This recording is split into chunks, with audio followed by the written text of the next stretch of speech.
So y'all start clapping right now, start clapping right now, start clapping right now. And give it up for Robert Quigley!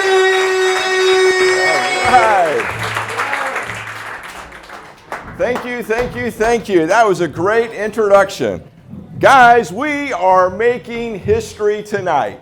I don't have a poem for you. I don't have a joke. I could do both. We have got better. You are looking at the next president of the United States. We have started a national Stump speech tour. We have our recording gentleman in the back. We are recording this for iHeartRadio. It's going to be broadcast all across the nation. Let me jump right into it. I'm an independent. I'm going to be the next independent to win the White House. The last one that did it was George Washington. Folks, I live here in D.C. I've lived here for 20 years. What is the problem? Why would I run for president of the United States? We live here. We see what's going on. There will be no big problems solved in the next 2 years. We are in a state of stalemate. We have been in this position for the last 30 or 40 years. In the meantime, we have global warming problems. We have healthcare problems. We cannot get enough people into their own home ownership situation. We have got student loans that are bankrupting people for life. It's like debtor servitude. Folks, we have so many big problems, and not one single thing is going to happen. We are going to take the White House. We're going to make America better for everybody.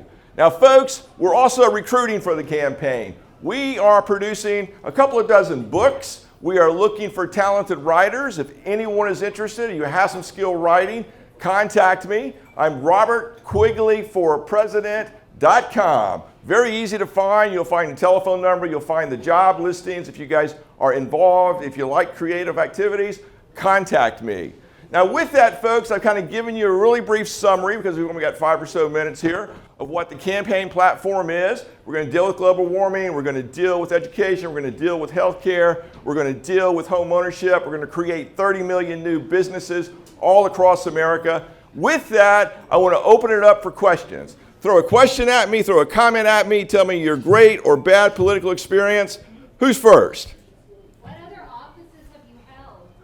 What is my background? Let me tell you what my background is. I trained as a lawyer. I earned 3 law degrees. I've worked in law for a couple of years after college, and I have been a business owner for 30 years. I've owned more than a dozen businesses. I have worked in the trenches. Let me tell you why Donald Trump won in 2016. Donald Trump won in 2016 because he was not in public office. Americans, if you look at the polls today, 60% of Americans do not want the next president to be anywhere near politics because that is a problem. Americans want a guy in the White House who has been in the trenches, who's lived the life they have.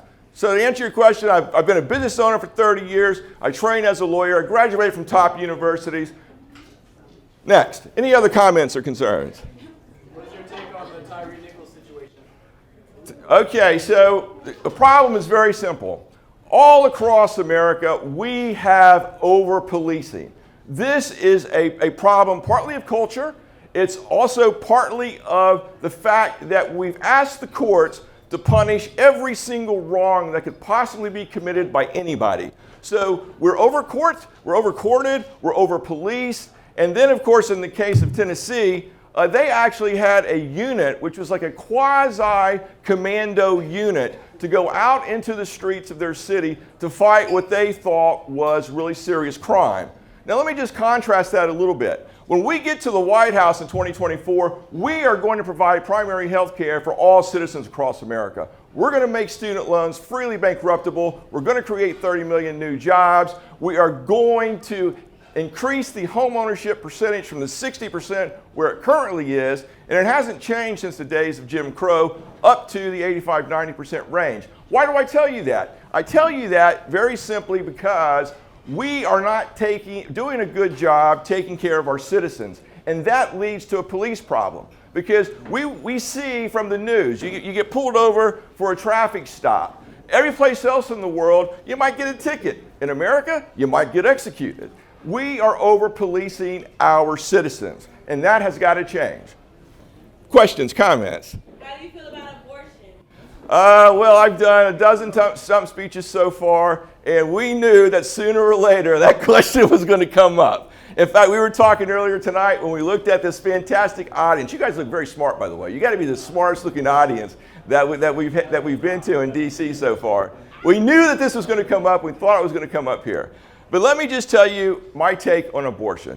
Now, you got to hear the whole paragraph before you start throwing eggs at me. But here's where we are on abortion. On the one hand, the earth has just passed 8 billion people. The earth cannot support 8 billion people. By the time we get to 2035, we are going to be at 9 billion people. Look around America, folks. Look around the society we live in. There are problems everywhere. So on the one hand, we have got an issue with overpopulation. On the other hand, when we look at the far right, and I am Catholic, but I'm very centrist in my politics, I'm a very centrist person.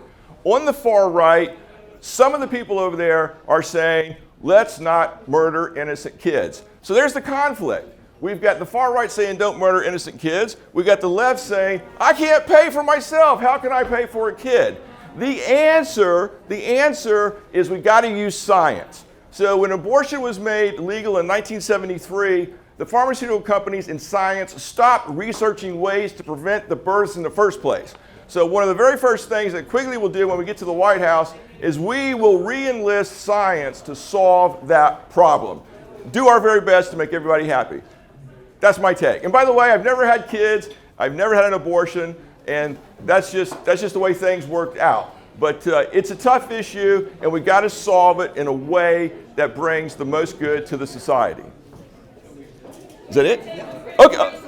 Was that it? You have your 5 minutes. That was 5 minutes. Oh, okay. Okay. So the moderator says that's been 5 minutes. Those are great questions. You can find me at robertquigleyforpresident.com. Contact me. I want to hear from you.